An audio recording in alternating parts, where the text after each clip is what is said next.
Que lo que mi gente. So I just finished watching an Instagram reel where there's two good-looking young people, probably mid 20s to early 30s, and the guy was in a car with the girl and asked her, "If I was in a coma, how long would you wait for me?" And the girl's like, "Realistically, about 2 weeks." The dude was like dumbfounded, like really, like I'm. You could tell he had like his hopes and dreams in this girl, like his love, his just by his the way his countenance felt. Um, I just posted in my story, so you'll probably see it, and hopefully I'm not exaggerating, but that's how I saw it. Um, and the chick is like taken aback, like, "You think I'm just gonna stay out here? Like, who's gonna take care of me financially? You think, this and that, whatever." And it's like, wow, it could go either way, a man or woman. I'm not trying to bash women, but you can put all your hopes, your dreams, your thoughts into a woman, into a man, a career, to your children, to whatever, and it can go flip on its head on you. And so what are you going to do then? That's why I thought of Matthew chapter 7. It says, "Therefore, whoever hears these sayings of mine," Jesus speaking, "and does them, I will liken him to a wise man who built his house on the rock. And the rain descended, the floods came, and the winds blew and beat on that house." So imagine all the stuff in life you got to go through, right? "And it did not fall, for it was founded on the rock." Under the houses, under establishments, buildings, you need a strong foundation, especially the taller it's going to be, the stronger, the bigger load it's going to have. It needs a solid foundation. Otherwise, it can sink, fall, be destroyed. Doesn't matter how beautiful it is from the above the ground, right?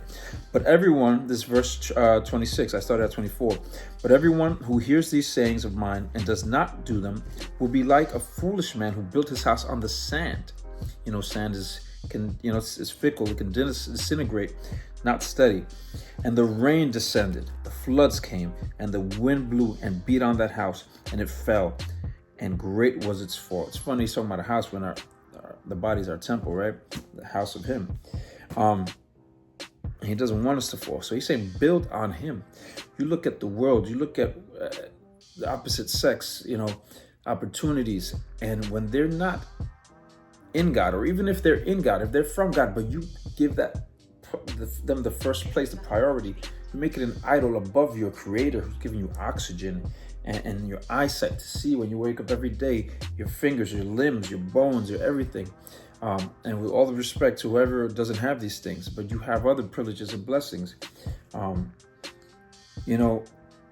This is why people become suicidal, why they become depressed and rage out and go crazy, because there's a love, there's a hope that we all anticipate and expect in this world, because God put in us. There's a hole, there's a gap that belongs to the Creator. And until we come to Him, we always are thirsting and longing and wanting, and we think it's what they're advertising to us, and that people are making popular, what people are wearing, and what people are doing, what they're buying, what they're driving, where they're flying to, and you can do all of that, and if God is not in that little hole, in that little heart, you can be like that saying says, wherever you go, there you are. That emptiness is still there, right? And so we need God. We need, like water. The Bible says, "As the deer panteth for the water, so my soul thirsts for the living God." He's living. That's the thing too. The Bible says He's the anchor for the soul. When we're busy contemplating on and ruminating on how to be successful in whatever endeavor or achievement or attaining a person or thing, or accomplishing or learning something, whatever it is, if God's not first establishing that and the anchor of that and the foundation of that, it's not all from His purpose, His design, who created you from the beginning with a purpose, you're going to find everything out of sorts. Eventually, even if you're going up, you're going to come down. Plenty of famous people, celebrities, people who, as examples, who have gone up, crashed and burned, whether it be they committed suicide, whether they ended up in jail, a lot of things. I just pray that we can all think about this chapter, Matthew chapter 7, and verses 24 to 29, and think about how there's a rock, a real rock, the creator who made these molecules, these cells, these microscopic things we can't even see, our breath, our lungs, everything. And he has an order, he has a plan for you. He created a path. He created designed specifically for you. Our handprints are different than everybody else's. Not even identical twins have the same fingerprints. That's why police use this, FBI, etc.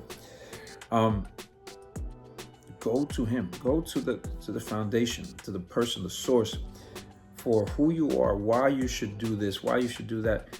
And even if you don't understand everything, when you read this word, it will literally, it's the living God, it's the living word. It will literally transform your life step by step, day by day, moment by moment, as long as you're clinging to him. The Bible says there's no good in us.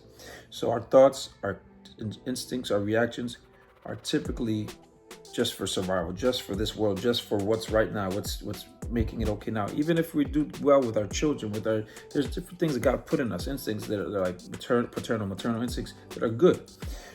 But what I'm saying is that we're corruptible.